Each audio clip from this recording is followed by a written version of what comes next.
Yeah, man. No, let's not do that. Who does that? Is that Chunks? No, it's not. It's Philly, innit? He goes, yeah, man. It's your boy Philly inside.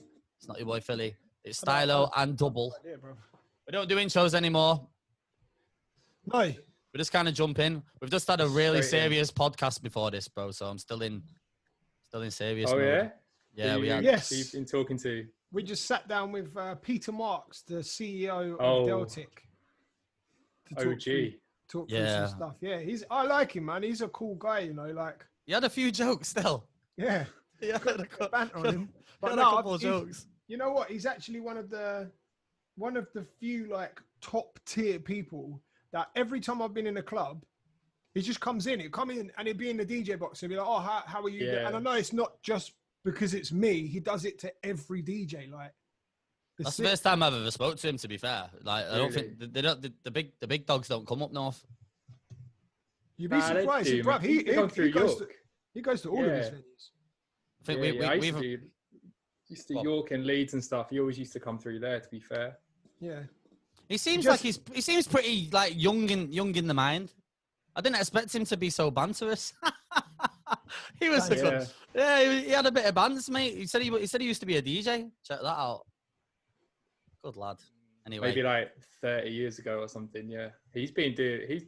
He was like the top guy, then left, and then it was at changed Luminar, name, wasn't it? and he brought it back again. Brought the company back and all that. Yeah. But no, he said he's been doing this for like 40 years in the industry. Oh, jeez. Yeah, that is an OG.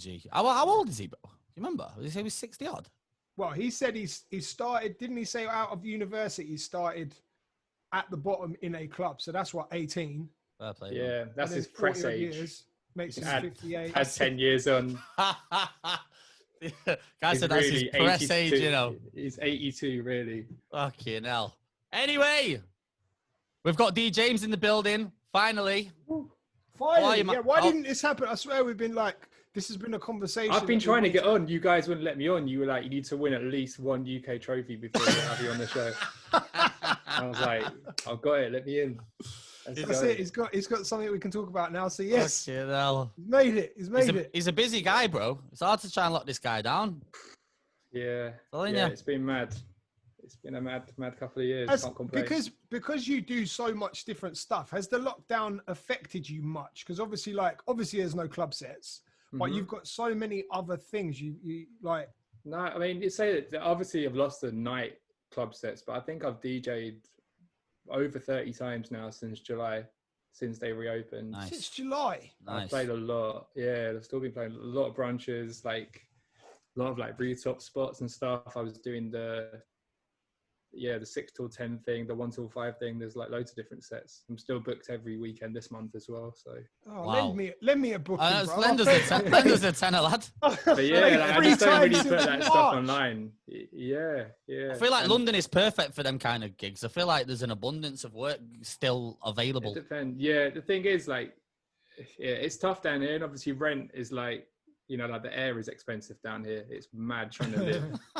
It's expensive to breathe down here. Yeah, like just drink tap water and just live. Like that's all you can do to get by down here. But yeah, but like if you do crack it, then yeah, times like this, it really pays off because the music industry's here. It's not just DJing in bars and clubs. There's all those other things that you can do to get by. True. So yeah, it's affected me obviously, but I think it's just been a different kind of work. Like I was looking back through the lockdown, and I think that every month there was something new. So like the first month, it was the streaming stuff. Obviously, everyone jumped on, was doing like dead Instagram audio out of their speakers, like shouting, like shouting and stuff. Like, but like, so Here he goes. It was a mess at the start, but like it was messy. I was like one of the first ones to get the roll and go thing. So I got the direct audio. So then I had like a lot of venues down here hitting me up. Everything from like Revolution to casinos to brands like Serato were like, right, I want you to. So that was actually like month 1. So I was the first DJ in the UK to do the Serato Twitch stream as well. Okay. So then I started working with Cuppy. We've done a lot of stuff with like YouTube and SoundCloud. And then, yeah, from July, all the branches and stuff opened back up. So, yeah. D. James, you've been super busy, bro. Yeah. I've been busier during lockdown than pre, I'd say. Okay. Really? Yeah, definitely, because it's just given me a lot. It's given me a lot of opportunity to do the stuff that I've been putting off for like 2 years as well. Because I think obviously now the lure of like short-term money from the clubs is gone.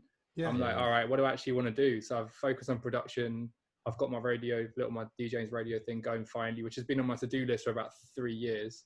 I've literally just been clicking like tomorrow on my to-do app now for 3 years. The amount of stuff I do. I move it every day and I'm like, yeah, tomorrow's the day I wake up and I'm like, oh, okay.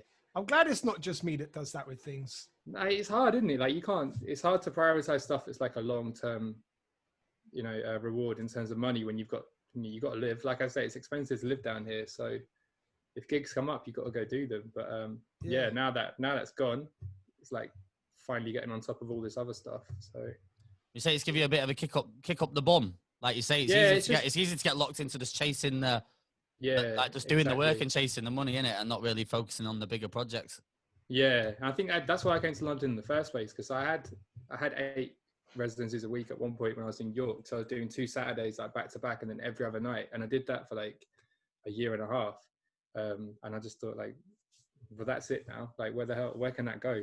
It's like there's no more days in the week. I can't really get the money any higher in York because it was York.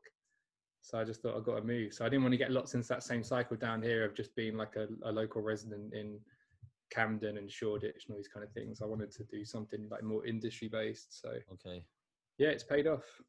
Can't complain. So in fact, before we go into all this, let's go back to the start then, right? Because when I met you, you was living in York. Like, did you grow up in York? Like, where you initially from? So I was born in Sheffield. Okay. Lived there and I was a little kid, so I was like 6, 7. Moved to Essex with my family, lived there until I was 18. Then I went to university in York at 18 and I started doing all the uni parties and stuff, and I was playing like cheesy stuff then as well, like just whatever I had to do just to get bookings. So I supported Bass Hunter like 4 times, like just doing those typical like those like student parties that you just have to do, like 2/3 of Bewitched and ABBA tribute acts, like all these kind of weird things that student gigs book. Did you enjoy those kind of jobs? Back then, yeah, because I don't know, it's just all I knew. I just wanted to DJ, so I'd spend all day practicing. Like, I think I was more fearless back then. So like 50 Cent's album would drop and that night I just go play album cuts in a student party. Now I'd be like second guessing it, like, oh no, I can't do that. Like, so I kind of enjoyed it in a different way, I think. So yeah, like I tried to leave after uni when I was 21 and I just kept getting offered more and more work. So I ended up actually working for Luminar gallery back then before it changed. And it just snowballed and then like ended up living there for 10 years. So I've been in London now for about 2.5 years. You've been about, bro. Well travelled, yeah. Not like Dubl, but I've done that. Yeah, you put in some serious miles, but I feel like Dubl's not doing a gig unless it's at least 200 miles from his yard. Oh mate, if it's not a 3-hour drive, that's on my rider. I must have a bottle of water.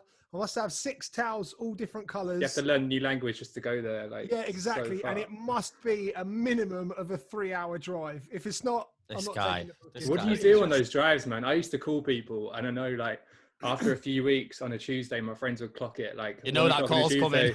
If James rings, we're like, nah, I haven't got 2 hours to kill. Because as soon as they answer the phone, they just hear like this. They're like, oh, he's in the car. This guy, like.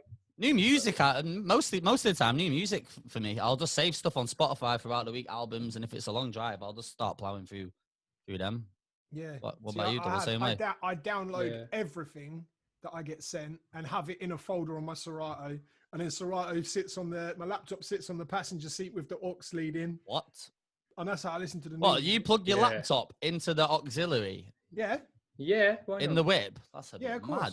It's a bit mad. Just put it up on a dashboard so you can watch it. Like, definitely. Yeah, have it. Yeah, just get the TalkOver on, just chilling.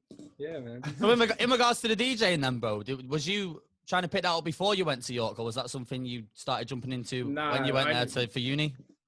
I played around like when I was a kid. I had a few friends at school that produced and stuff, but never anything serious. I didn't go to York with any intention of DJing there. Okay.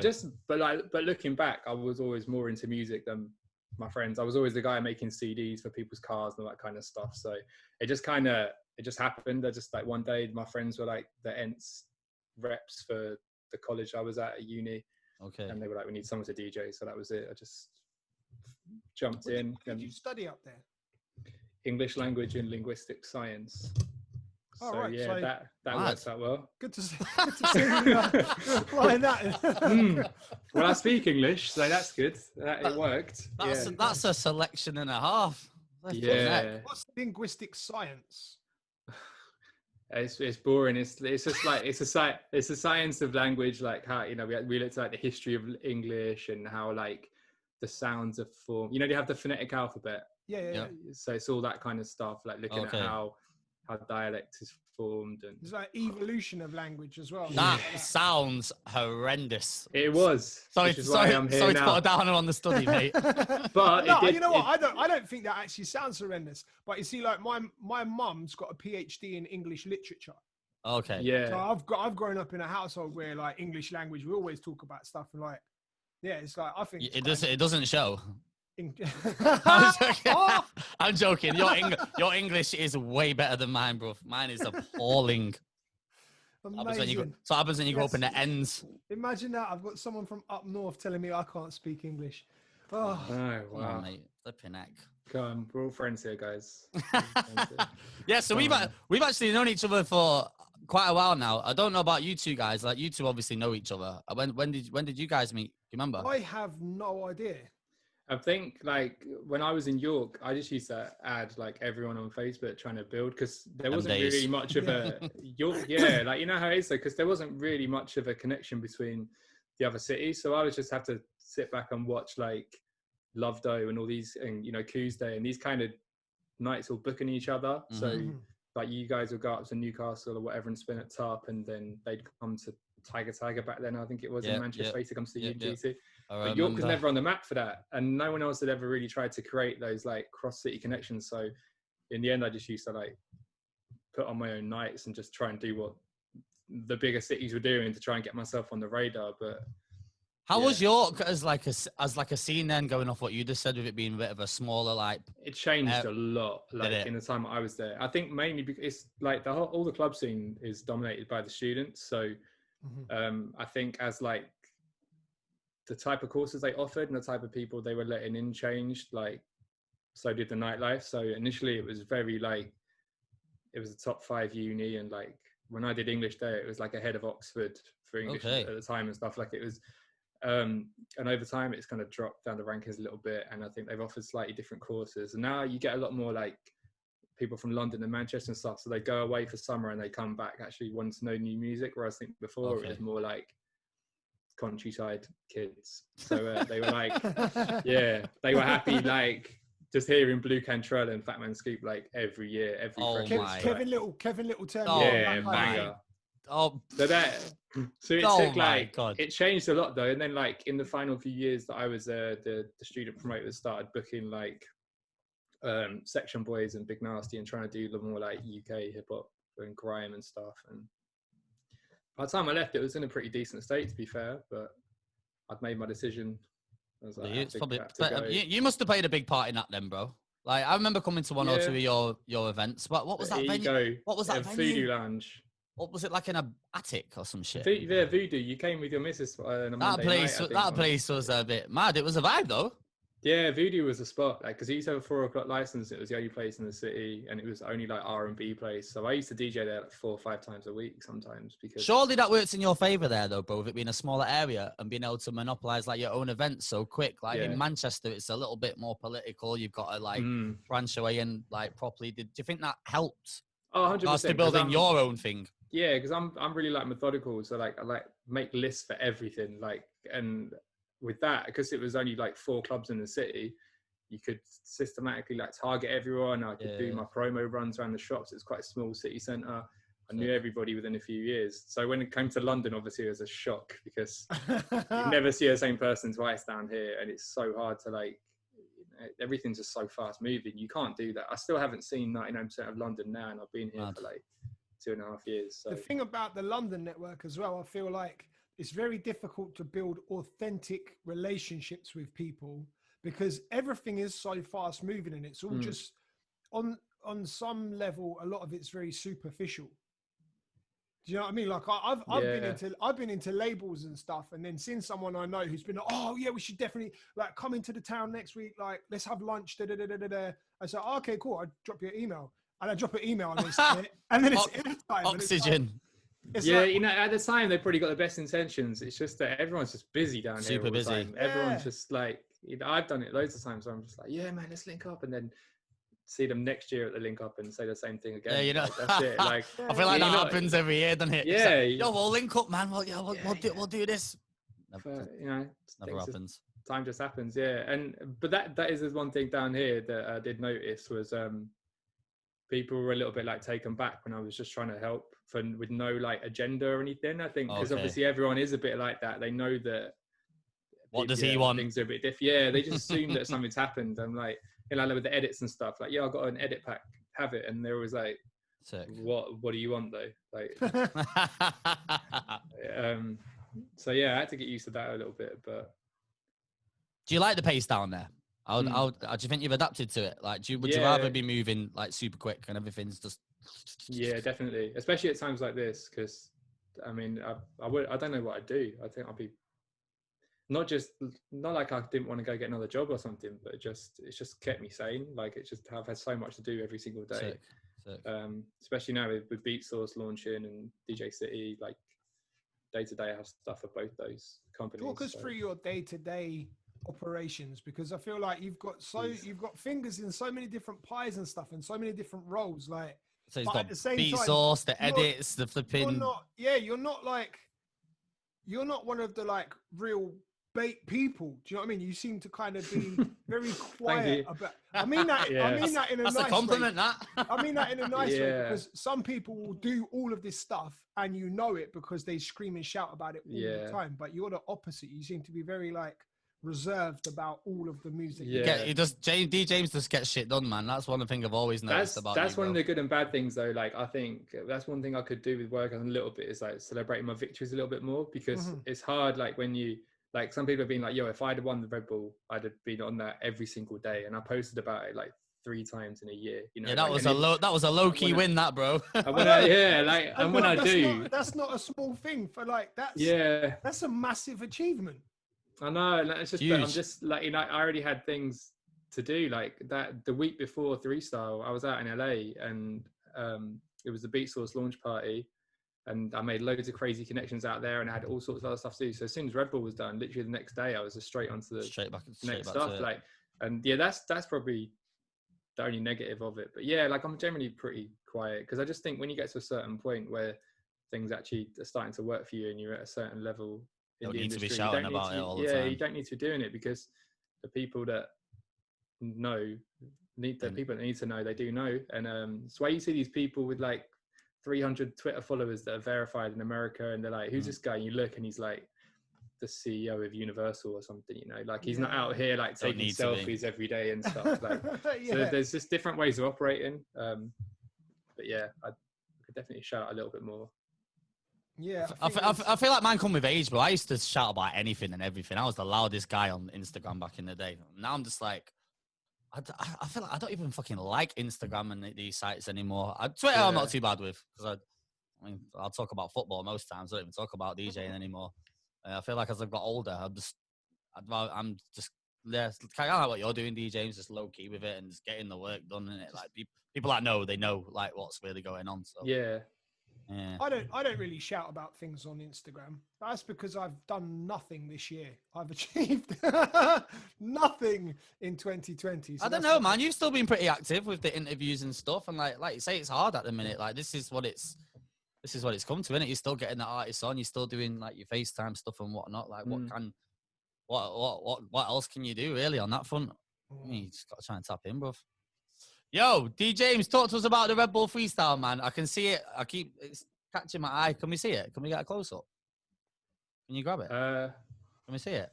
Yeah. Sam picked it up last night and the front panel fell off. So if don't that lie again, oh shit, yeah, don't want you to break it, bro. Don't fucking I sent it to the the owner of Redbull, and I was like, this is 2020 in a photo, and it right here. It was just a trophy in 2 pieces. Oh my days. Oh my days. But yeah, what do you want to know? Just the whole process of it? Yeah, pretty much. Like, was this? I swear I spoke to you about this before, and you were looking at doing it a couple of years ago, but never actually done it. Like, yeah, the problem is, right? I always knew how I'd do it if I entered, but I just knew there'd be a backlash because people want those kind of DJ competitions to be all about scratching. Yeah, and I just found that like a lot of the sets were starting to sound the same, like people using the same records. It's all well and good if you can juggle behind your back and do all that stuff, but if you're still playing like House of Pain and stuff in your sets, then it's just like I just switch off. So I always knew if I went into it, I just do what I do, which is just edit smash ups with like an African or a Caribbean influence and stuff. And we went to the Poland finals, me, Q-Ball and SP a few years ago. Sick. And we all just came back like, yo, we have to enter this. Like, it's amazing. But I'd say both of those guys are better than me technically in terms of scratching and everything. And then I got my job with DJ City and Beatsaw. So the next competition came round and I was too busy. Those guys didn't enter for whatever reason. And then the year that I did enter, Q was 100% going to enter. Like, you know how sick he is. I know, I don't understand why Q's not done it yet, man. What's he playing at? He should have done it. But he didn't enter. And there was like 5 days to go, I think. And he hadn't entered. SB hadn't. So I was like, well, we all said we were going to do it. So you know what? I'm just going to do it. So luckily I have a lot of like, I had like pages and pages of notes of ideas that I've been making over the course of like 4 or 5 years. So I just went through them all in a couple of days, picked out the best ones and just made them in Ableton. And I went and shot it at SP's studio in like a day, and we submitted it about 5 minutes before the deadline. So is that how the process works? You have to send like the selection process. Yeah, okay. So that's an online submission, 5 minutes. And what did you do on Ableton? That was basically making the mashups and all the edits. Yeah, making like sentences kind of things. Obviously, you've got your 8 key points in each one, so you want to try and condense it into as few actual like MP3 loads as possible. So you can get like eight instrumentals and 8 acapellas on 2 tracks, and great. So I was just trying to figure out. It's complicated because over the course of a minute it's fine, but over the course of 15 minutes where you've got like these little sections and stuff. Yeah, you want to you might do a section and then be like, right, this section needs to start on the right side, but the last one finished on the right. So you got to try and figure out a way of flipping that at some point during it and trying to make it all, fit together nicely. There's that selection process, which is all the previous world champions sit down, they go through those, and then they select 6 national finalists. And there's 24 world finalists. A couple of those are wildcard picks. I think there's 22 actual national finals, and the UK didn't have one for about 8 or 9 years. And then it came back the year before I did it. And then there's mine. So you go to the finals, you have to compete against 5 other DJs. You do 15 minutes each, like random draw of the order. I got to go last, which I think worked in my favor because everyone was like, liquored up, and you had the squad out as well, bro. Yeah, man. People came from like Wales, Newcastle, London, because it was in Manchester. They didn't want to do it in London again, even though all of us were from London in the competition. They obviously wanted to spread the Redbull 3Style brand around. So we had to travel up there, and I think that's one of the things that benefited me was the fact that I'd played all over the country and I kind of knew what to expect outside London a little bit. So I knew going to Manchester what kind of people we were going to get in a Revolution bar on a Thursday night. So I kind of tailored my set that way, but still doing my own thing. Wait, so that's what it was. It was like it was in a club, bro. A live venue set. Yep. With just like Dave and his missus out having. So there was obviously like a bunch of DJs. There were just random people just turning up and just like not even realizing that like it was Nina Las Vegas, SK83. Damunito, like all these world champions were just DJing in vodka revs on Deansgate in Manchester, and they're just all skanking away like it's just DJ Dave or whatever. Yeah, we don't get stuff like that, especially on Deansgate locks, bro. Like that was a special occasion. When they said where it was, I was like, I've worked 10 years to get out of York and DJing in revs to do this national final and end up back in revs at the. Beansgate. Guys entered one of the biggest freestyle comps in the world, and he's backing revs on the locks. Yeah, I thought it was gonna be like a Ministry of Sound, like up on Classic. stage or something. Like, but yeah, it's what they could get. So yeah. So luckily, I won that, and the World Finals are the next stop in Russia. That was supposed to happen in April this year. That was supposed to happen this year, wasn't it? Yeah, I was so that's all on thinking hold. about going out for that. Yeah. So where was it meant to be this year again? Moscow. Yeah. Oh, that's mad, man. Bro, I tell you what, them sets, they're so intense. I'd be so scared of just making one mistake. I'd just lose my head. I made so many, but did you make any on the night? Or... Yeah, loads. Like, listen back to it, it's a mess. But like, it's just, I think like everyone else tried to do crazy technical stuff, you know, like head down kind of thing, and I just tried to do a nice balance of like, I tried to make it so that I could be a little bit responsive throughout my set. So like, if something was working, I could let it go for another 2 bars and then know to kill 2 bars later on in my set. Whereas I think a lot of other people obviously make the 15 minutes and it would be the exact same length, 100. Yeah, that's their performance. So so like I noticed adding little things in, like adding little scratches and little filters, like to get the crowd to sing. And like none of that was in my practice. That was just me just being a club DJ and stuff. That's the benefit of having the club experience in those kind of competitions. Because I think when we had Puffy on here, we were saying to him as well, like he kind of, from my perspective anyway, he kind of broke the mold when it came to like competition DJing, because he came in and did like, he's got the technical abilities, but he did this like, he rocks the club though. Party kind of, do you know what I mean? Just a party set with party tunes and a little bit of like all the technical stuff. And it was completely different to all the backwards, backflip, under your arm, upside down deck, scratching and all of this that all the really technical guys were doing. But it worked, and obviously he won. And so obviously that worked in your favor as well, being able to have that club experience to know, right, if I cut it at this point, they're going to sing to it. The guys who practice the flares and all of that in their bedroom will probably not know that.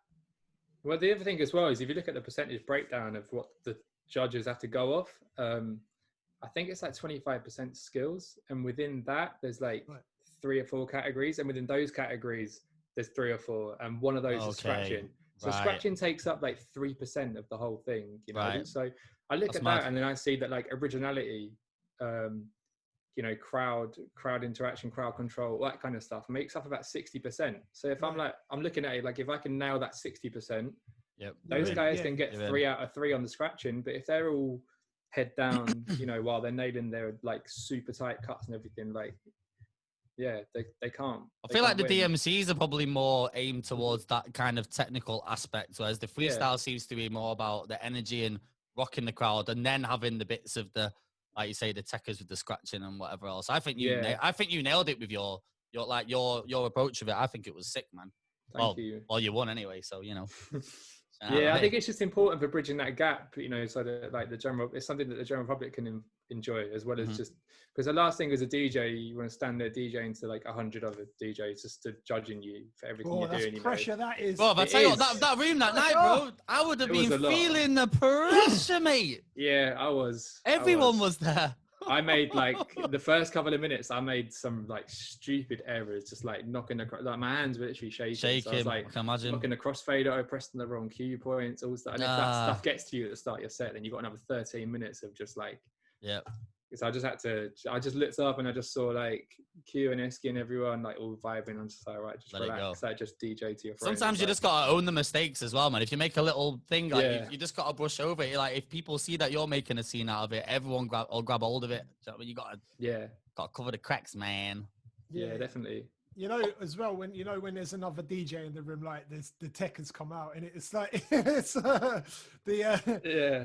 the abilities that right. I know there's someone else who knows what they're doing in the room, so we need to really pull it out the bag. Bro, this is Dubl, that night. If you would have been there, bro, everyone was there, bro. Some technical wizards, bro. There was like it was mad. Mr. Switch and like all these like DMC gods and stuff were all there watching. But you know what? They all said they enjoyed it because they were just like, it was just different. They didn't hear like, you know, Patchy and all these things like just being beat juggled back and forth. They just heard like I did mashups of like UK funky with soca acapellas and stuff. And you know, people might not even know how like exclusive some of the stuff is that I had in that set. I was getting like stuff from like Major Lazer and people like that, like in there, like all these exclusive hack apps. So I knew that musically no one was going to sound the same, but it was just whether it wasn't so technically bad compared to them that it wouldn't drag me down. But yeah, it's true. That was always my worry with entering, was that people's idea of what a DJ competition should sound like is DMC and ITF. They want to see,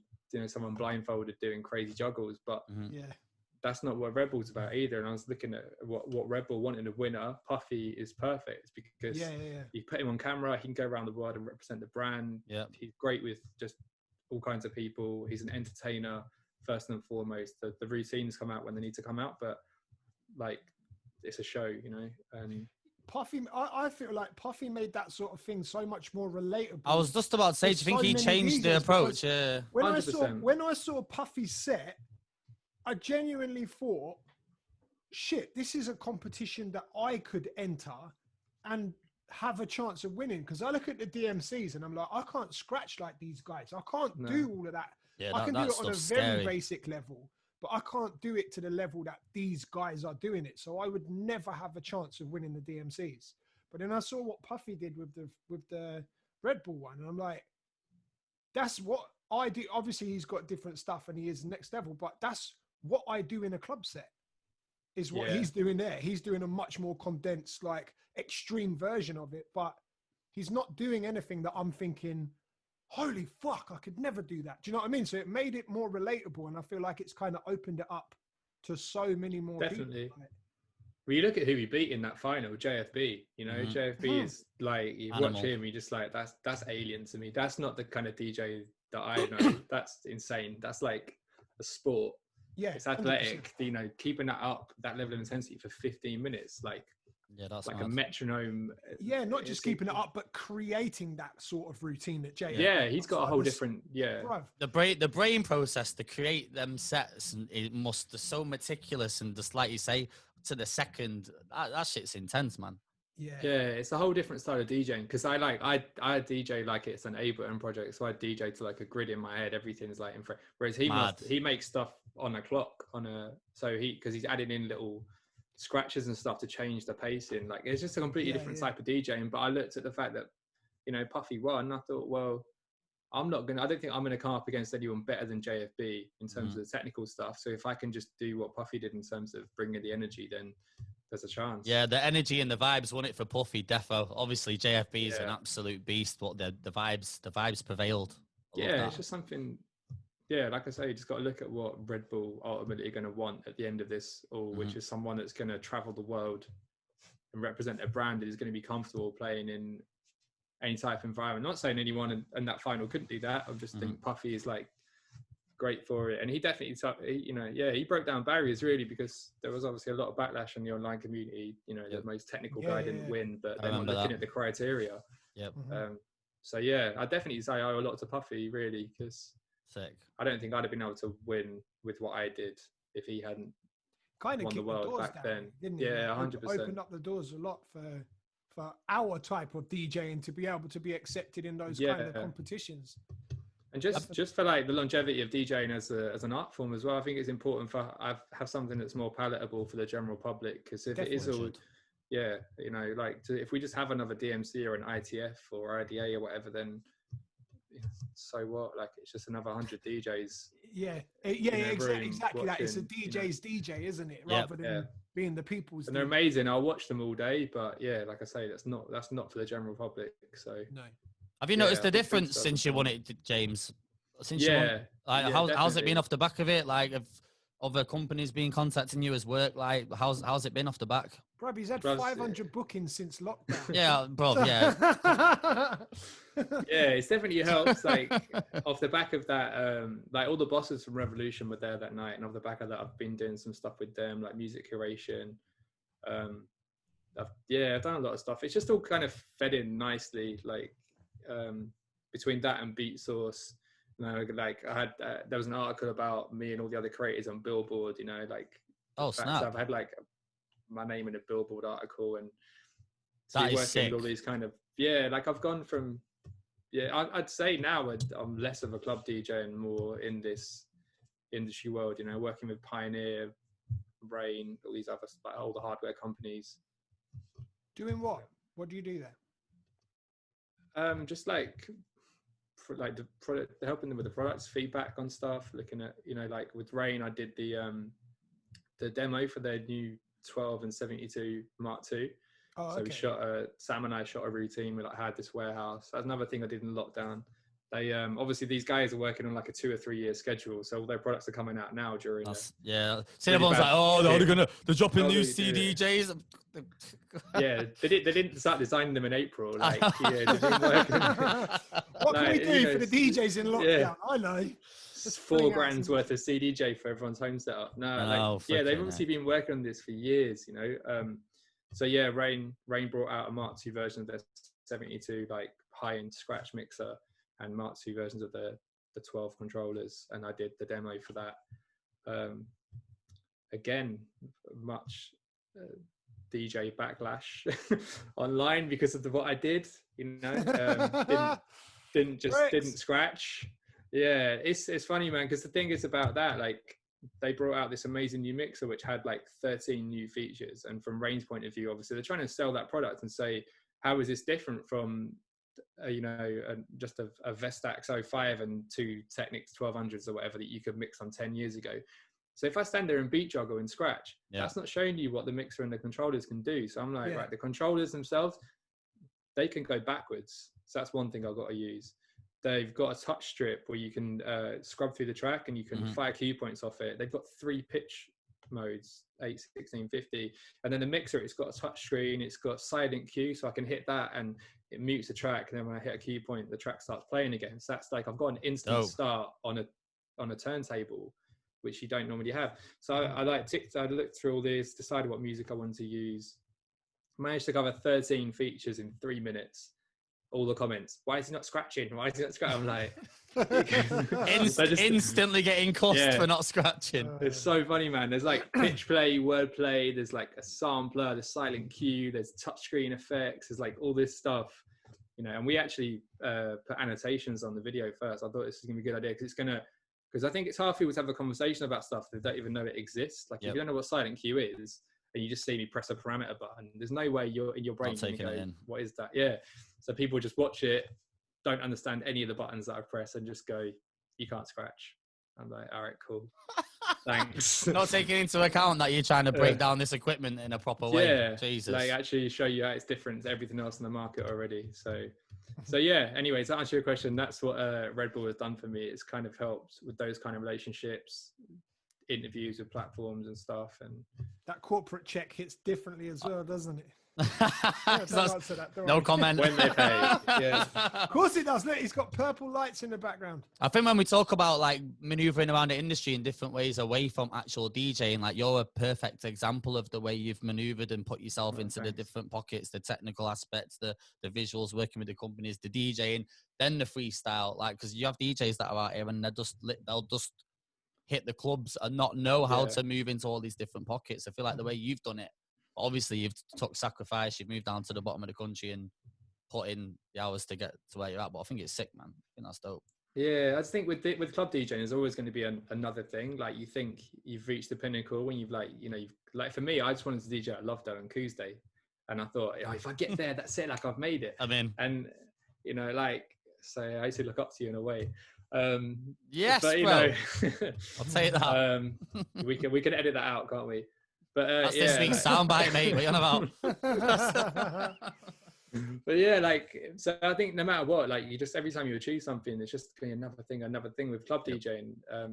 And the issue with it as well is it's all like very much momentum based. You can have 10 years of like amazing stuff in the club industry, and then you don't DJ for a year, and it kind of all stops. Whereas I think with the corporate world, if you've done stuff, you've done it, and those relationships are there, and you can always sort of pick up. And I just think it's a bit more. I feel like it's a bit more rewarding, and I agree. Especially for the amount of time we've been out here playing clubs as well, man. Like obviously, I still enjoy it. I still love DJing, but sometimes it's just not. It's not enough. Sometimes, like I want to be tapping in and it's not doing stuff with more end game anymore. I can relate to what you were saying about there was certain events and things I used to look up to be like. Once I get there, that's it. Like I'll do that, and then once I've done that, I've completed it. But you get there and then you're like, there's so much more to everything about being a DJ, especially in the longevity. Because club DJing, only like very, very few people can club DJ forever. I think the one for me that made me like reevaluate everything was a little York DJ, not known outside the city or whatever.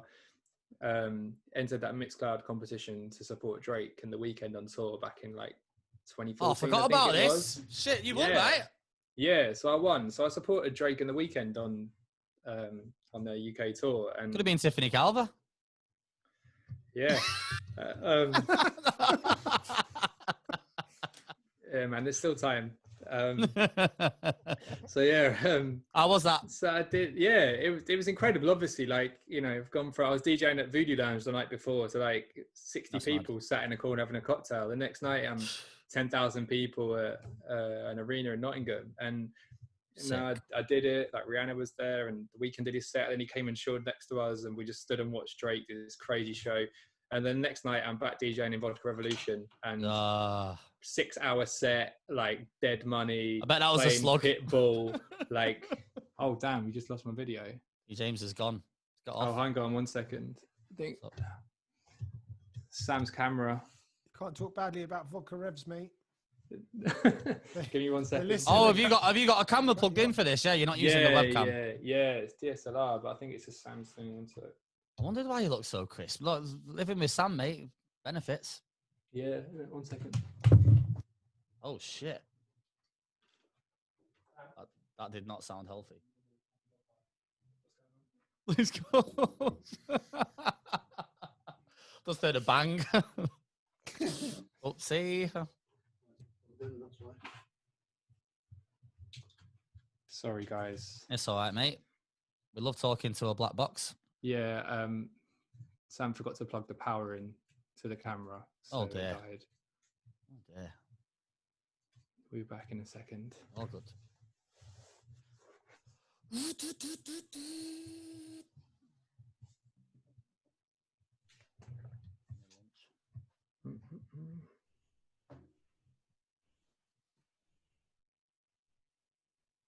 Yeah, there he is. Yeah, there we go. Back in. Sorry. Thanks, Sam. You good? Yeah, cheers, Sam. They said thanks. Nice Cheers. Fixed it up. Where were we? So the Drake show. That was it. Yeah. So I did that, and then next night I'm back in Revs, and you know, then people like it gets in your head. Obviously, like people come up to you and you're playing Pitbull, and like, you're shit. My mate's a DJ, and it just died again. What has he done? I think you're all right. Sam, come back, mate. Sam, you're fired. Honestly, you just can't get the stuff. You could just use the webcam on you. Are you on the laptop? Can you just plug it into the plug down there or anything?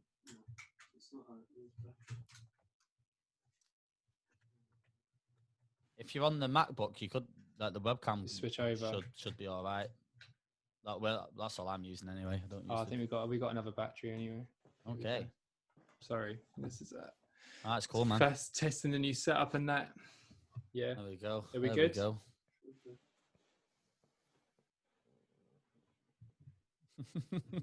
2020, guys. This is it now. Guess what we're dealing with. Blame the year. Amateurs. Yeah, fully. Won't blame Sam. all again, no idea. Yeah. So, so that was a long night back in Revs then. Yeah. So just, you know, you get all that like, oh yeah, you're shit. You want to turn around and go, I supported Drake last night, but you can't because you just look mental. So, like, yeah, cool. Yeah, of course you did, mate. They're cool. Play Sean Kingston for us, yeah. I met Drake last night. Yeah. Like, was that the first big crowd you played to? Like we say, it was 10,000. Yeah, I've done student gigs that were like maybe a couple of thousand at that point, but yeah, that was like a big jump.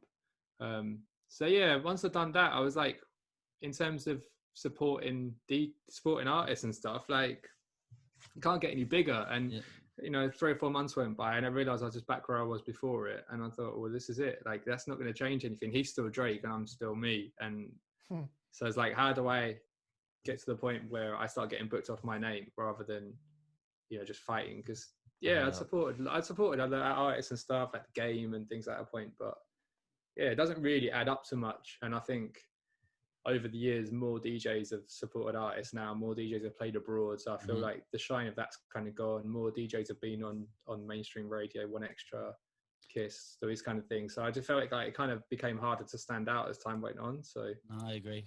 Especially when, like you just said, it's Drake, it's the top of the ladder, really, isn't it? Like, there's no one really above. Even back then, I don't think I could have envisioned how much bigger he was going to get and like just dominate music. And yeah, cool. Like, that's on my CV now. But when I came to London as well, nobody cared because Drake's just in the club down here. So you've got a bunch of DJs that just play in the West End or whatever, and he just pops up and they can say on their CV that they've DJ'd for him 5 times. They haven't necessarily played at an arena. So I was like, okay, this now isn't even separating me at all. It feels good for the first few months, and then you realise this actually doesn't make much of a difference. You did Beyonce, right? The same thing happened at Beyonce, and then I played to 300 people the same night after it, and I was like, That's the thing I've always thought. And early on, I used to use that as well. Like, DJ'd with such and such, toured with such and such, and then I thought, like, I don't want to lean on someone else's name. I don't want to be that guy that they're only booking him because he did that. And furthermore, most people weren't booking me because I've done other stuff, because everyone else was talking about all the other artists they'd worked with. I thought, like, it's kind of irrelevant, really. Like, I want to get into a position where people are booking me because of me and what I do. Not so that they can put DJ Dubl on the flyer down here and then toured with such and such, like in big writing. Do you know what I mean? Which I see quite often.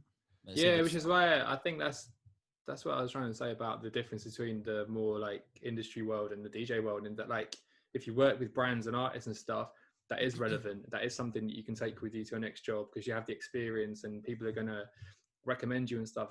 Like, Drake's not going to recommend me to Tory Lanez when he gets back to Canada, is he? Like, oh yeah, you should get James on your next tour, mate. Like, that's not going to happen. But if you did something more like industry based, like, you know, I work with Redbull, something might come up and they can recommend me for something else. So yeah, I just feel like it's a bit more rewarding. And but the other good thing about it is you get to be more choosy with your gigs, and you can enjoy DJing more as a hobby, as a passion, as it's supposed to be, rather than just like being your only source of income, because it then becomes pressure and stressful and you start to hate gigs. Yeah, certain jobs you can't turn down and you have to go to, and put it in the slug. Jesus. Yeah, and it just makes you a bit resentful, especially when you're not getting to play the music you want to play. And, you know, like, because there was a period for me when I first moved down here as well, and I was juggling all these plates, or spinning plates even, but it was like nothing really added together. Like, so I was working with Raz at Capital Extra. I was doing stuff for DJ City. I had my own Crates by DJs mailing list and had all this stuff going on, but it was just like across all different genres and nothing really aligned. And then finally I realized that I could actually be a dancehall and Afrobeats DJ down here. Obviously in York there wasn't a market for that. So now I'm down here, I was like, everything started to align. So now I only handle dancehall Afrobeats for DJ City and Beat Source. Obviously Raz's show is a dancehall show. My DJ's radio is like, and everything that I'm producing and editing is all in that same vein. So it's like only really the last 18 months, you know, sort of 15 years into my career, everything's starting to. I feel like you've just found your identity then in a way.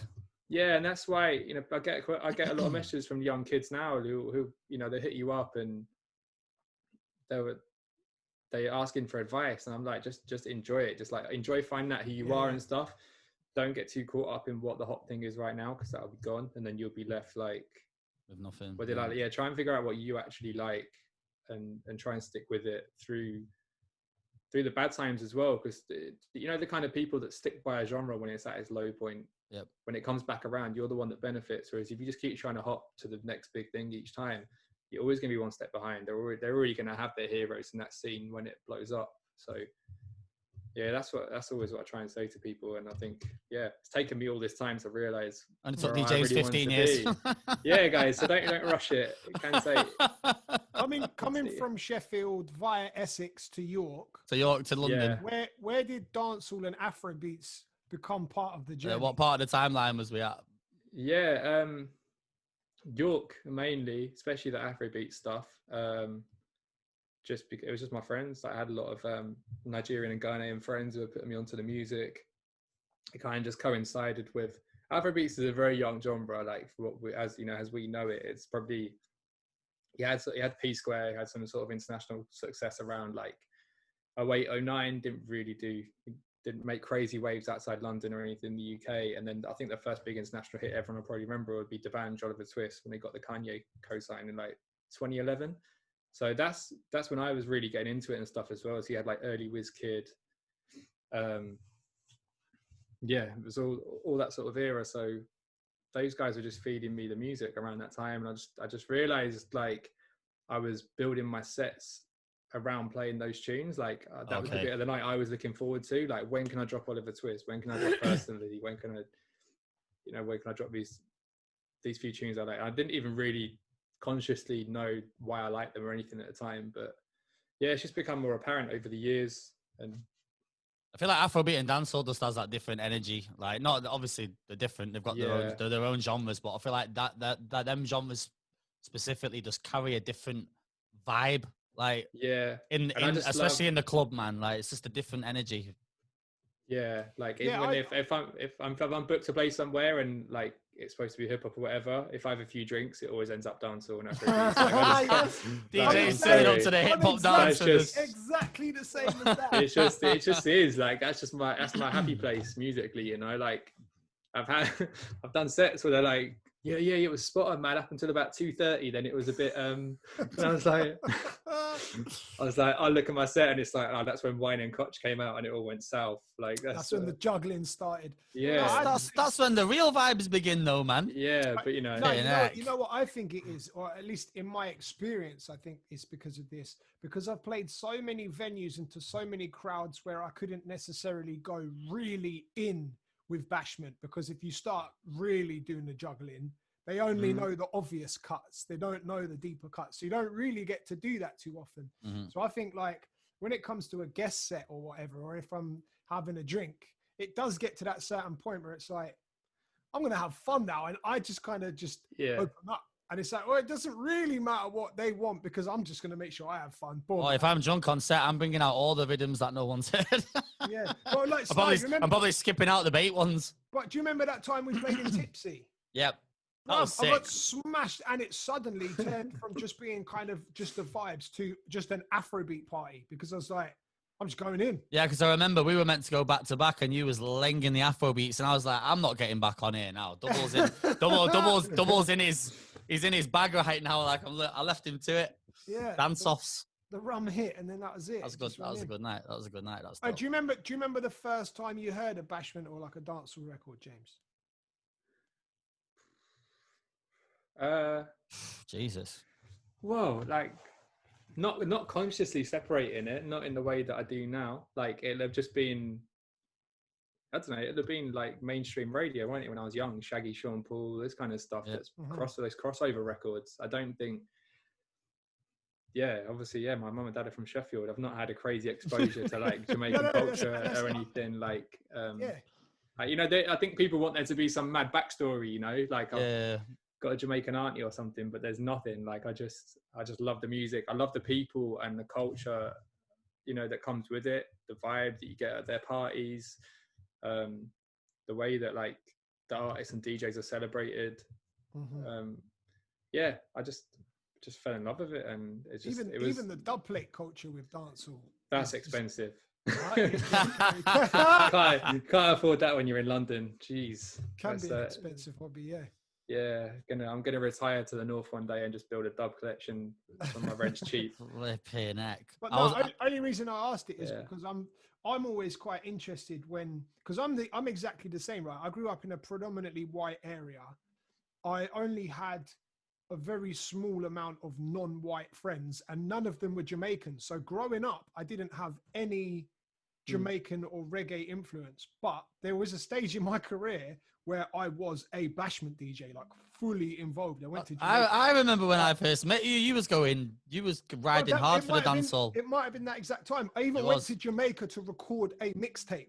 Do you know what I mean? Like that was the whole thing for me. So like I have very specific memory of the first time. There's two different ones. The first time I was aware of rhythms being a thing, and the first bashment tune or it was a ragga tune that I ever heard.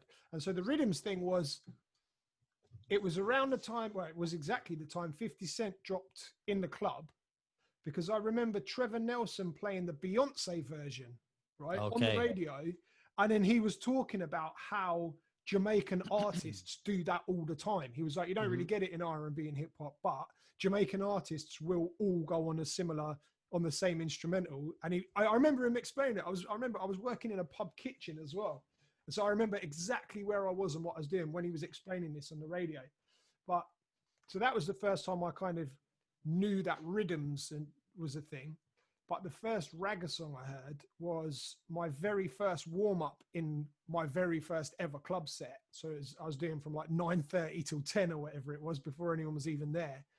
And the DJ after me came straight on, put a tiny little vinyl on. I thought, what the fuck is going on here? Because he put this tiny little vinyl with a massive hole in the middle. It was like, this doesn't look anything like my records. He put it on, and as soon as he mixed it in, it was playground rhythm. And so that bass line, boom, boom, boom, boom, boom, boom, going through the club system. There's me, like, I think I was 17 or just turned 18 at the time, thinking, what the fuck is this? What is this? This sounds amazing. And then he played so it's Who Am I was the first one. And then he played the Sean Paul cut straight after. And obviously I think I must have been familiar with Sean Paul, probably the more obvious songs, but just not realized it was dancehall that I was listening to. Yeah. But yeah, he played the Sean Paul cut straight after, and I'm like, that was it. Straight after that, the next trip to the record store, I was like, right, I need to find some more. And that was it. And that was how I got into it. So I'm always interested to find out. Yeah, I can't pinpoint it with dancehall the way I can with Afrobeats, I don't think. Just because of that reason, like, I think it just goes back a lot longer. It's a lot more embedded in, like, UK chart music. Yeah.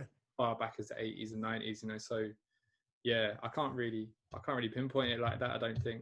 That's going to be my soundbite from this. You going boom, boom. I'm going to sample that's that. it. That's coming up in a routine. Make it your ringtone. Well, there you go. Yeah, you could do a transition. Cool story, that Dubs. I'm going to do that. I'm going to I think I probably told it before on the podcast. I can't remember, but yeah, there you go. I enjoyed it. You can take that and put it into a new little transition mix. Yeah, man. Put that in your next routine. Yeah. Did you have any dubs for your Redbull 3Style thing? Yeah, there were loads in there. Like Sick. Like I say, there were like a lot of. Yeah, not. I didn't use them in obvious ways except for the cutty ranks. One, I had a limb by limb dub, and Sick. yeah, he must have been angry that day because he went in on the other 5 DJs like they'd all hurt his family. Like, it was aggressive. Oh my! I had to cut. Like, the stuff that didn't get played was so much worse than the stuff that I did play. Like, it was.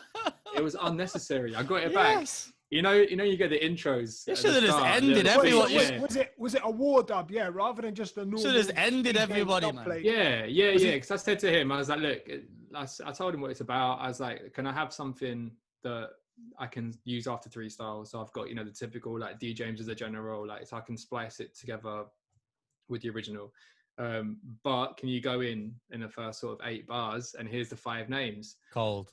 Yo, like, even before the record, 3.5 minutes of speech before the track even starts, just going in, like, all sorts of stuff I don't want to repeat because he has different values to me, I think. But, like, jeez, I was like, yo, I can't play this. Like, I had to just, I remember I was just chopping it. And obviously, as well, it would have taken up a third of my set. I haven't quite got the arrogance and like the stage presence to just stand there for like, that's a long intro. It was like, I think it was around 90 seconds in my set anyway, but you should have just played that when you won at the end, like after they've announced the winner, you got your trophy and just play on that, mate. Like, nah, it was one of the main reasons I won. It was 100% one of the reasons I won. Like, they love dubs. Like, yeah, the MC even like spoke over my set, which I've never heard him do before. You just hear him go, wow, like halfway through my set. I was like, yeah, it was bad. But yeah, it helps a lot. I just like literally killed it to pure silence. And then you just hear him come in, you're Djames, and then just goes off on everybody. At that point in your set, did you think I got a good chance here? I thought I could win this. At that point, after because I'd gone last as well. I kind of knew what I was up against. And for me, probably the favourite as well, just because of how good he is technically, was Revert, who was drawn 5th. And once I'd heard his set, and I knew how different mine was, I was like, right, if I just nail it and do how I want to do it, it's just down to the judges what they prefer. I don't think you can say one of us is better than the other as a DJ as a whole, but there's certain criteria where I'd say I'm stronger and he's stronger than others. So it just came down to taste. I feel like, and there's people online now that still feel like him or another DJ could have won it. Just glad that the judges like my dub plates on the day. So yeah. so what happens now then, bro, with the cancellation of the finals? Like, is that you obviously gonna when it happens, you're gonna be in the bag? Yeah, we're just waiting to hear. The problem is obviously it's like 24 different countries coming together to stay in one hotel in Russia. Like, it's COVID nightmare. Like, it's literally a horror. But it is like, honestly, that'd be a nightmare. The thing is, like, that's a shame, man, that you've not had the chance. That is the prize. That is the prize. Generally, it really is. Like, obviously, you don't win money or anything for winning your national final. The prize is you get like an all expenses paid trip to go to another country and compete. And out of the entire, I think you're there for 8 days. You only DJ for 15 minutes unless you get to the grand final. Then it's only half an hour for the whole week. So it's more about the experience, getting to wake up and have breakfast with your heroes. I was about to say the networking opportunities and being able to. Yeah, that's sick. Yeah, like, it's crazy. And I've met them all before, and some of them are more aware of me than others. But I just really want to go there as a competitor this time, so they can hear me DJ and like really cement myself in that kind of world, because I see the way the American DJs operate online and stuff so different to ours. The way they do all these like block parties on Twitch together, and I see the lineups of Scratch Bastard and Puffy and these kind of people, and I'm like, I really want to be on those kind of things. I think that'd be a good way to set myself. I was about to say, why do you think the UK is missing that? I tried to do the Kick It block party at the start of. I've seen that. Yeah, like, it's just difficult. I think it's just it's a bigger musical culture difference over here. I think over in the States, I think people just live and breathe music different over there. Different. They dress 100%. I agree. What they listen, like, everything it's just different. It's a culture, it's not a trend. Yeah, I've always felt definitely. That. I went to America once, and I remember when I pinpointed that American music is a culture, in the sense that all the radio stations were playing out there was just hip hop and R&B all day long. That's all it was. Yeah. And then I remember seeing this guy who must have been about 70, rocking a tracksuit, like looking, and he just looked so hip hop. And it was like, that's going to be me one day. Yeah. Yeah. But it was something. Dubl's definitely going to be that 60-year-old with a backwards hat on and the baggy pants. 100% going to be me. But I remember seeing it and just thinking, they literally live it out here. Yeah. They live the culture. And then coming back to England and like, then hip hop wasn't cool because dubstep was cool, and then house music was cool, and then grime was cool, and it just changed so much. Do you know what I mean? It's just a trend. Like I kind of use my sister as a barometer for a lot of stuff when it comes to music. I'll play stuff to her and just look at the blank expression. I'm like, okay, this isn't connecting with like non-DJs at all. She'll go to festivals and I'm like, oh cool, who's in the lineup? She's like, I don't know.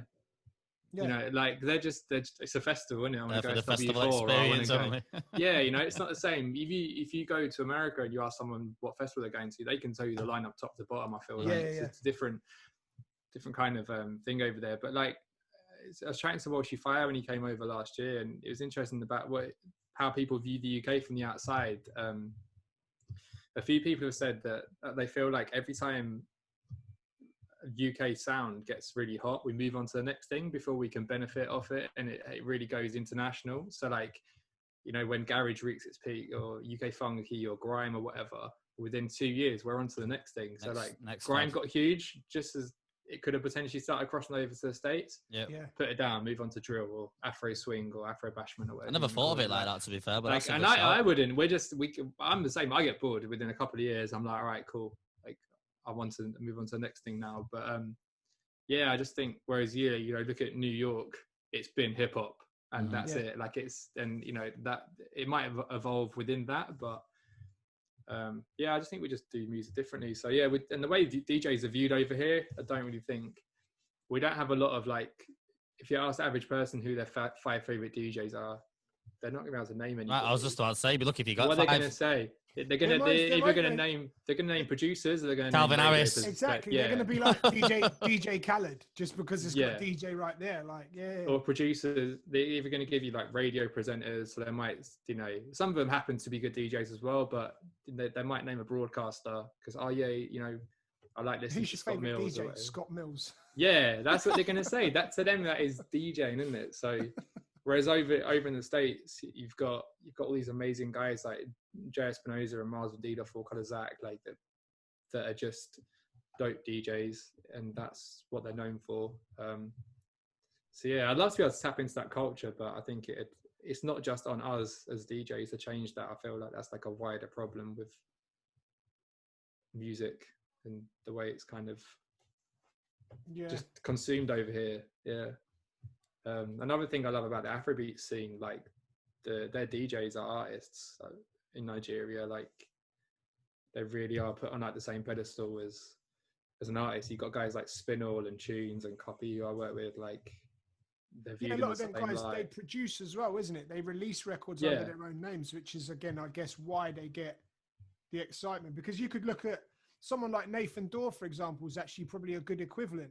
He's releasing songs under his own name as Nathan Dorr, but primarily he's a DJ. So I guess that's kind of, that's a good equivalent of someone like Spinall or Tunes, because he's putting songs out and then he's going to clubs to DJ and people are going to see him because they love the music. But the thing about that, what kind of music did he have to put out to get that kind of house? There is that. Yeah, true. It's tough. It's tough over here to make it as a DJ producer outside the house scene. There's not a lot of. There's some starting to come through the the Afro swing scene. Obviously, Still Bangles and J5 and these kind of guys have had some high level success, but I still feel like they couldn't put on a headline show. You know, like in the way that a Khaled could, or like in the Afrobeat scene, those guys can do a show. And I don't see someone like Still Bangles as a DJ at all. I mean, he does live shows, but I think Trooper does his selections for him, doesn't he? So Bangles basically hosts the stage, and I think it's Trooper does the actual DJing side of it. And the tough thing with that as well is if you do non-house DJ production kind of stuff, like in the hip hop world or whatever, if you go to see one of those kind of shows and that DJ doesn't bring out a bunch of the artists that are on the record, you're a bit disappointed. And I think that's not fair because they're a talent in themselves, but it's very difficult now. Like you go to see even DJ Snake, probably the biggest DJ on the planet right now, is up there with Calvin, I'd say. But you go to Coachella and see him and he's bringing out Cardi B and Selena Gomez and J Balvin, they're the levels, if he still does that, then I remember seeing Mustard at Coachella and he brought out all sorts of guests, man. Migos, Big Sean, everyone's running out. I'm like, it's a different ball. The States they behave different, man. So it's difficult as a producer DJ, I think, to kind of become a household name. Are you tapping into the production, DJs? I know you do bits yourself. Like you've been doing stuff with Cuppy and that for a while though. You and Raz. There's edits, right? But I don't have anything. Like if you go now on Spotify and Apple now and search Djames, there isn't any original music that's mine, because a lot of what I do is more like bootlegging stuff, loads of edits and remixes. But that is that's my. So I've actually got my first official remix coming out probably next month for Hey, exclusive. Love that. Exclusive. Yeah. Do you know a dance light? It's called K-More. Cable. K-More. Yeah, he's bad. K-More. I said Cable. I was going to say it's turned into a reggae artist. Lockdown's been hard. K-More's cold, man. I've been on to for a while. Wicked artist. So just on a remix of his tune Yo-Yo. Right. Okay. Cold. Yeah. So that's dropping soon. Just he's dealing with all the release on that. But I just wanted to get my name into the system. Obviously, there's a lot of like technical stuff that's got to be done, like signing up with PRS and all that nonsense. But then I'm gonna start dropping my own tracks, because I feel like you've been doing the remix and the edit stuff now since like you're like the guy for this. Like you've got the edit packs, and obviously you've been building your way up through there. Like you're going to continue to be dropping the in fact, the ones you see on your story, they never see the light of day. They go. Stop holding all the good ones. You got to keep some secret weapons, bruv. You can't just give Yeah, them all out. exactly. I know how it goes. I like just teasing people. No, obviously they go on DJ City now. Like I was doing the Crates by Djames thing until I signed with DJ City, and now they kind of get first refusal and everything. But I will do what Kid Cut Up does, which is like a spring cleaning pack. A couple of times a year where he just puts out all the edits that either didn't make it or they're throwbacks, so they can't be used or whatever. Again, it's one of those things that's on my list every day. Like, just keep putting it back. Like, Bandcamp are doing these fee waiving days on the first Friday of the month at the moment, which are dope. So you get 100% of the check. I've missed the last 2. I've had it on my list, like drop a pack, and I keep doing it. So now it's like November, make sure I get a pack out. How many make the cut then, bro? Because I feel like you must make so many. Yeah. Like, is that do a load of them go in the bin? Do you just mess around with stuff and be like, next one? Yeah. I make so much stuff that like I go to like DJ Newcastle or whatever, and Q will play an edit of mine. I'm like, I forgot I even made this. Like, where did you? Well, it's better than the alternative that he's just burnt through half of your set because you bunch of edits that you've got. People do that. Don't worry. People do that all the time. Just literally like last week, some guy played my Thotiana blend like just before I was about to go on. I was like, safe. That's like is that the Idonia one? Yeah. Yeah, that's cold. That went everywhere. That like once Major Lazer picked that up and started playing it on like all their Twitch streams and stuff, that went crazy. But again, the problem with that edits thing is people just take your name out of the title and dish it. I was gonna say, how does it benefit you? Stuff. I was gonna say, it's not very rewarding, is it? People are just stealing thankless. That's it. Exactly. I find it all the time. I was watching Boiler Room last night, a Boiler Room set from last year, and it was on that. Yeah. I'm like, I would never have known. No one's hit me up to tell me. The DJ doesn't follow me. Like, I don't benefit from it, and it's just like a DJ thing. And because I can't sell it, people will constantly comment like, "Oh, where can I buy this? Why is it not on Spotify?" It's not understanding, obviously, that it's not legal. Civilians, they don't understand it. Civilians. Yeah. But like, so it's difficult. So I'm like, right, well, that's again like just identifying the next step, which is I need to start doing official remixes. I need to start doing originals, and with beat source and stuff, I've got a bit more of an industry understanding now, working with the labels day to day, like seeing how stuff operates, how long stuff takes to come out, and just kind of having like realistic expectations for what a release will do, you know. Let's talk about beat source for a minute, bro, while you're on it, actually, because I feel like there's been a lot of talk around beat source over the last few weeks, especially in the DJ community. Like, what is your role within beat source, and is this something that's come off the back of you working with DJ City? Obviously, same people. Yeah, so it's a joint venture between DJ City and Beatport. So it's Beatport's kind of infrastructure mixed with DJ City's like amazing team of curators and DJ knowledge and links. So it's just a powerhouse really between those two companies. Beatport obviously have the electronic world covered, which DJ City were kind of lacking in because it was like a predominantly hip hop pool when it started out. So yeah, there's a team of 6 curators. I'm one of them. So I handle all the dancehall, Afrobeats, reggae, and soca. So yeah, it's kind of like playlist curation and stuff, and just make sure the right stuff's on the site and that. Yeah, I have to handle like 150 playlists by myself. Mad. Like, for all that stuff. So like, obviously every Friday, all the new projects drop. I have to listen to everything that comes through, decide what goes where. It's similar to, it's called a DSP. Those that don't know, it's similar to Apple and Spotify, and that it's not like DJ City where we have control of what comes in. It's all governed by the labels and distribution and stuff, and we just kind of, it's our job to merchandise stuff so that we're kind of curating for DJs, you know, as opposed to Apple and Spotify, which is aimed at civilians, as Dubl calls them. Yeah, civilians. Yeah. So that's my job, is to try and make it a bit different to Apple and Spotify, and put a spotlight on new artists and stuff. So we have all the stuff you'd expect from those platforms: the homepage banners, track of the week, endless playlists for every kind of situation. And we just announced the Serato integration this month. So now, if you're a Serato user, you can stream beat source directly into your software. So you sign up for an account, you can get a good little plug here. You can get a 30-day free trial. Throw it in. It's gonna get his. Yeah. Been waiting for that all day. Use the influencer code Djames. So, okay, here's a question for you then. It might be political because you work for them, but in terms of having every song ever made that's in BeatSource's library available to you instantly as a DJ, it kind of takes away, in my opinion, it takes away the need to know the music. So like traditionally as a DJ, if you're playing hip hop and R&B, you need to know hip hop and R&B, especially the songs you're playing, right?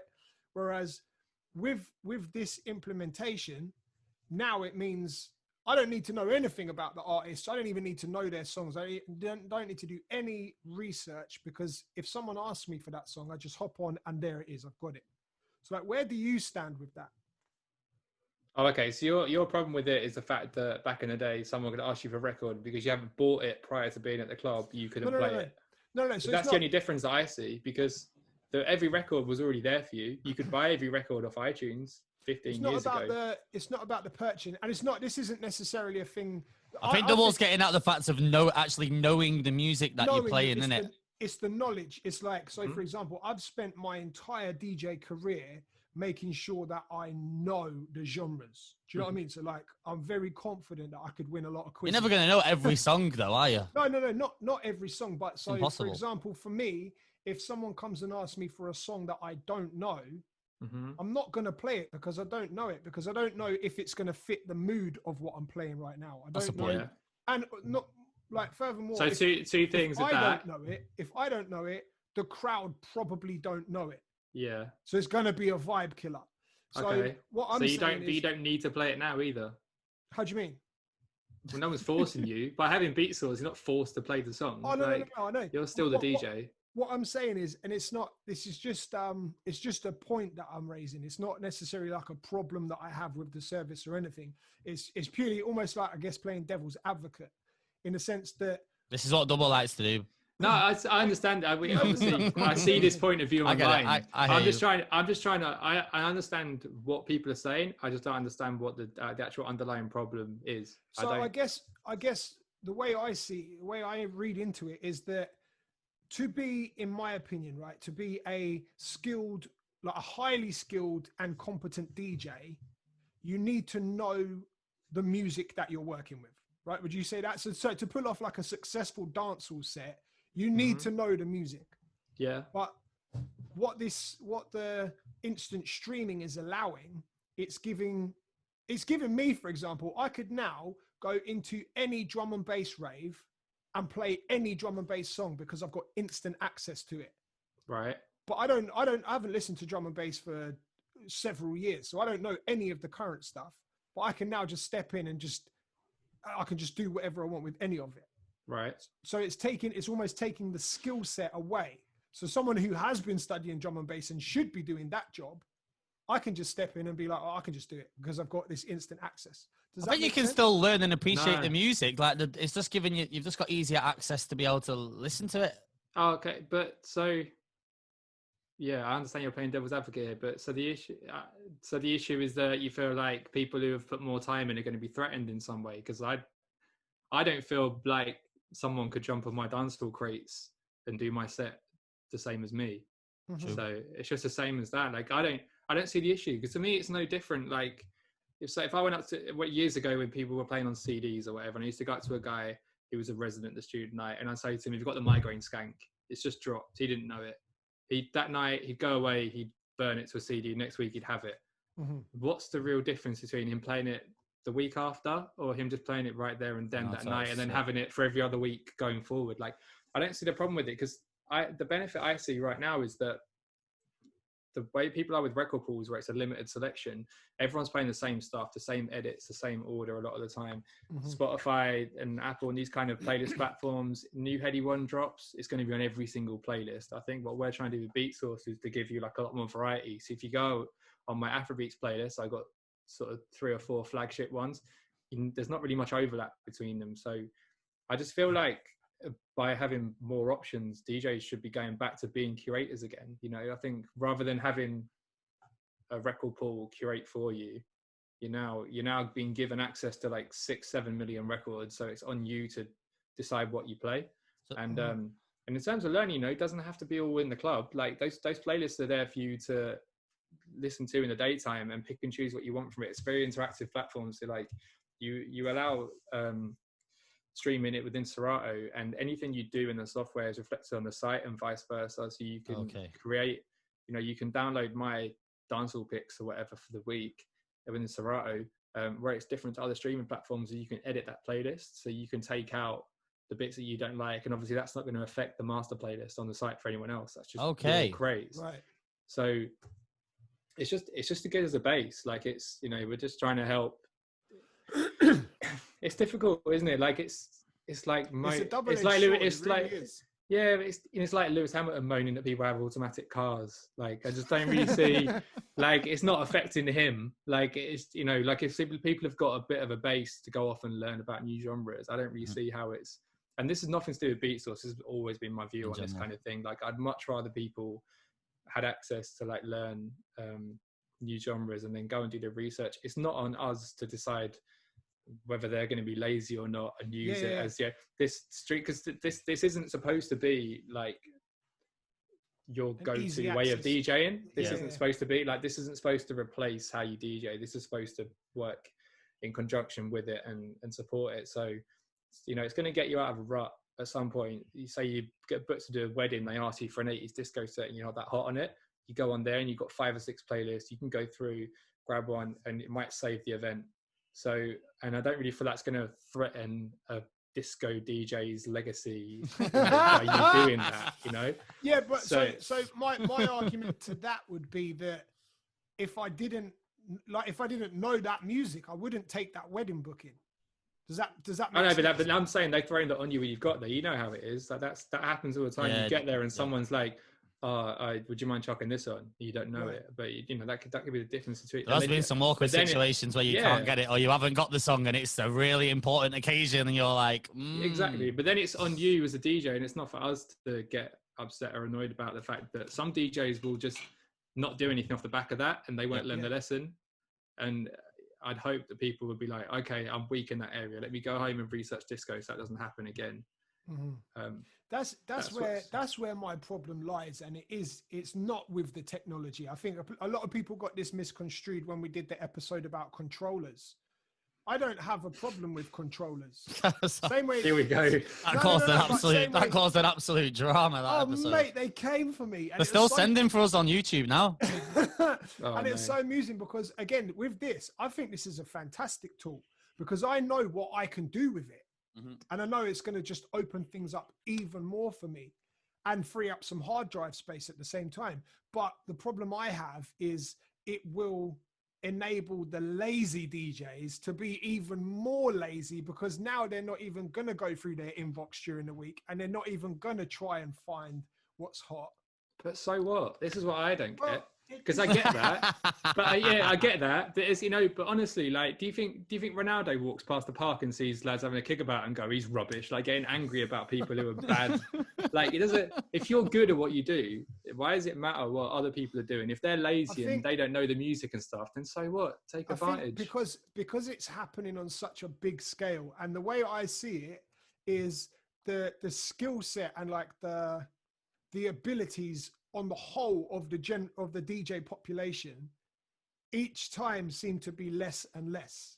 Does that make sense? Like, it just seems to be less and less about the DJs and more about just autonomous playing.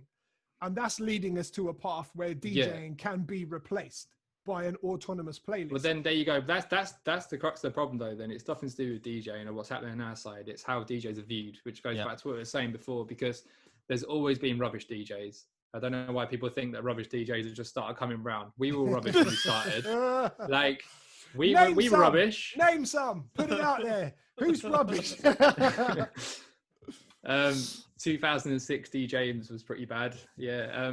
Like, everyone was bad when they start. Some people stay bad. Like, but I don't really see how it affects good DJs. It's just always going to be different types of problems because the way technology evolves and stuff. But it's not on you guys to worry about the next DJ who is a bit lazy. Like, you guys are providing your service. I hear this argument all the time of like, I've been DJing 10 years and this guy can come along with a controller and a DJ City membership and take my job. It's like, well, that's on you really if you haven't separated yourself after 10 years in the game. Like, if you can't show your value, and if you can show your value and they still don't appreciate it, then they're not the people you want to be working with as far as I'm concerned. Like, if they don't value what you do, there's plenty of people out there that still do. All right, it might be a slightly diminishing number, especially right now, because people are trying to, budget cut and stuff. But it just goes back to that problem in the UK where I just don't really think people care about DJing that much. So if, there might be managers that can see the difference between someone who's super technical and someone who's not. But if on the other side, his bar spend's not affected by him putting a rubbish DJ in, then what's he going to do from a business point of view?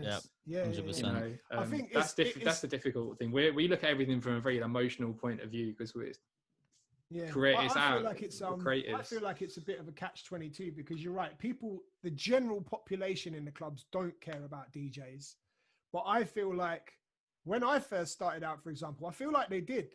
In Brighton, there was a scene of people that followed the DJs, and that was how I got into the club scene. I definitely feel that's got lost a little bit along the way. Yeah, definitely. I began doing their warm-ups for them, and so the people that would turn up early for their nights became my fans as such. Do you know what I mean? And then they were the people that followed me when I started doing the main sets in the clubs, and it grew in the Brighton scene.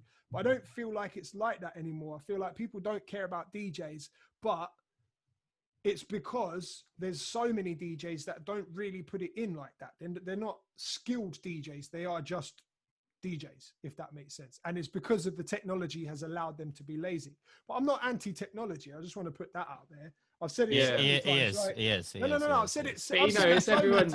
It's exposure as well. Like the way people are exposed to DJing online in lots of different ways now. And it's not just our industry that's being hit. You look at, I'm sure videographers must be mad that anyone can pick up a camera now and do vlogs. I know that there's amazing playwrights and just the writers and producers that make amazing TV, but then lose out to Love Island at the TV awards. So it's not just our industry that's getting affected. Like it's just a cultural thing, what people want. I just don't think people's expectations are that high for DJing over here. I can't really speak for other countries because when you go abroad and you play in a city, generally you're playing in the main city in that country, so you're going to go play in Berlin or whatever. So you're seeing that, and you always look at it, and the grass is so much greener. But it's probably not. It's probably you go to smaller cities in Germany, and people are still just doing £150 gigs and Kevin Little turn me on. Yeah, oh my days. Global banger. Shout out Kevin Little, man. You've done nothing wrong. It's just shout out Kevin. Did he have any more hits? Too big. Yeah, he had one or two other decent ones, innit? That did all right. Nothing that big, but yeah, he's still going. Kevin. Yeah. So going back to the beat source, bro. What's the actual structure and the layout for this now? Then, if people want to sign up and subscribe, like how's the model? Like how's it work?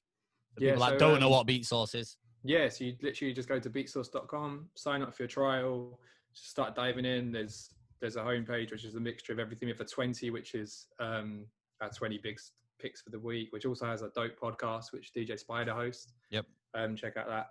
So you go there, you can dive in the genre pages, just start learning. Like I say, you can add entire playlists to your library or create Frankenstein crates from all of them put together and do what you want. And just you can't actually download off there though, can you? This is all stream related. No, you can buy tracks, but it is predominantly aimed at the streaming stuff. It was initially just like an iTunes initially, like you could just buy the song, but now it's more looking at subscription-based models. So we have 3 tiers: $9.99, $19, and $29.99. And the first one's lower quality streaming. Is that a month? Yeah. Right. So it's $10 a month for the first one, which is like lower quality streaming. It's more aimed at bedroom DJs who just want to practice, just learn. Okay. Have a bunch of playlists on there that we've created called Learn to Mix, which the first ones, they're songs that have the 4 or 8 bar intros, like clean drums for you to learn. The second one I think is instrumentals and originals, so you can do old style 2 record kind of mixing, drop the instrumental, and then the last one's like count-ins, like the Pharrell type 4-beat kind, that kind of stuff, so you can get a bit more creative with it. So there's all that to kind of dive into. And then the next 2 tiers up are higher quality, and they give you a bigger locker size. So you have a locker where you can pre-save tracks. So say you're going to be playing a bunch of hip hop that night, but you don't want to have to like actually own it all or go and get it off a record pool or whatever. You just want to try out 50 new hip hop records. You can save them in a locker and have that as a crate in your Serato. And throughout night, you can just sprinkle those into your set. And if they work, then cool, add them to your library and keep them for good.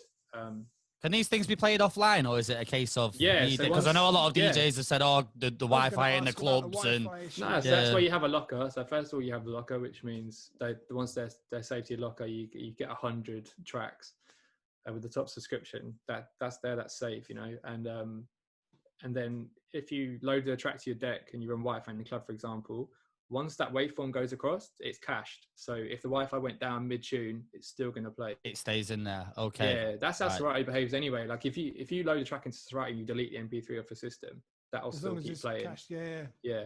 So you're safe in that respect. It's like once the tune's in there, it's in. So like I say, it should be used as a complementary tool, not a replacement to your current. Not the sole. Yeah, I'm with you. It's on DJs to be looking at blogs and getting themselves on mailing lists that pertain to their genre or whatever, and that's just using this supplementary. That's the important thing, man, to keep the research up and keep looking for new music and finding like your flavor as a DJ rather than just, because the other danger, of course, is that they just go on and they find James's Afrobeats playlist. And that's the Afrobeat songs. I was about to say, like, when for the next 5 years, that's the only Afrobeat songs they ever play. Well, the good thing, obviously, with that is, I mean, from my point of view, like, I just want to help the artists. So that's not necessarily a bad thing in that respect, that you're going to have DJs across America now who are going to be playing my stuff every week. And we've got two types of crates as well. We're going to have updating ones and non-updating. So, for example, like the major Afrobeats crate, if you drag that into your Serato, every week when I update it, it will update within your Serato as well. Okay. Other crates, once you drag that in, whatever state you dragged it in, it will stay like that regardless of what we do on beatsource.com. So that gives you time to, like, if we've got a 90s hip hop playlist, for example, the guy who curates that might add in 2 or 3 new ones every week. But whatever point you dragged it into Serato, that will forever be like that, and you can edit it. Of course, it's your crate, then you could change and add to it and do whatever you want. So for me, it's good that I can finally put these artists on a platform like that, because it is the same ones that tend to win over and over on other platforms. Do you get a bit of freedom in regards to putting new stuff on there then, and artists 100%. That you're, as a curator, you get to push everything I do myself? That's it. There's no pressures. That's the great thing. Like, they trust us as curators. We're hired because we're experts in our fields, and it might, from a social media point of view, they might say this artist performs better than this artist. So if Shensia is dropping a tune this week, but Stefflon Don also has, they might say, oh, well, Shensia performs better in the States, so maybe we should look at this one as the pick. But if I turn around and say no, then that's it. Like, there's no, like, no, if I put my foot down, no, it's Steph this week. Like, so it's cool. That it's complete freedom, and it's great. I've got so many different ways I can merchandise a record, so many different ways I can help artists by getting them on these playlists, and it's going to be big. It's still in its infancy. Like, can't stress. I was about to say, I feel like this is just I was going to say, it feels like the beginning. It's moving so much quicker than I thought it would be. The fact we've already integrated with all the major DJ software platforms and stuff already, like, it's crazy what it's going to be able to do. I guess at this point, because you've got so much going on, like, you're not even really like, I know a lot of DJs, when are the clubs back? Like, when are they back open? I feel like you're so tapped into what you're already doing. Are you even overly thinking about when COVID is going to settle? Not really. I'm more trying to get in a rhythm now, so that when I do add clubs back in, it just kind of, like, everything else I do in second nature. Yeah. The one thing that I've really tried to focus on in lockdown is not work, is my health, because, like, I've neglected that for so long. Like, I had that car crash a few years ago, and like, I couldn't train properly for ages, and I just got in that really bad shape. Eating habits were disgusting. Obviously, like, eating after clubs every night, I'm sure you'll do it. Like, sat at this desk, it's like gorging on, like, minstrels when I'm editing, like, 10 hours a day. Like, so bad. Like, I've done it, and so now I'm just trying to focus on my health more in lockdown. Looking sharp now, bro. You're looking sharp, mate. Yeah, man. This is what lockdown did to me. Going grey. I dyed his hair blonde. But yeah, got bored. No comment. Anyway, what's Dubl's looking like actually now? He's got his Dubl has his hat on for a minute. He has his hat on for a reason. Go on, let's see how long it is. My son's friends keep calling me Aquaman. Look at this. Oh wow. Oh my lord. Yes.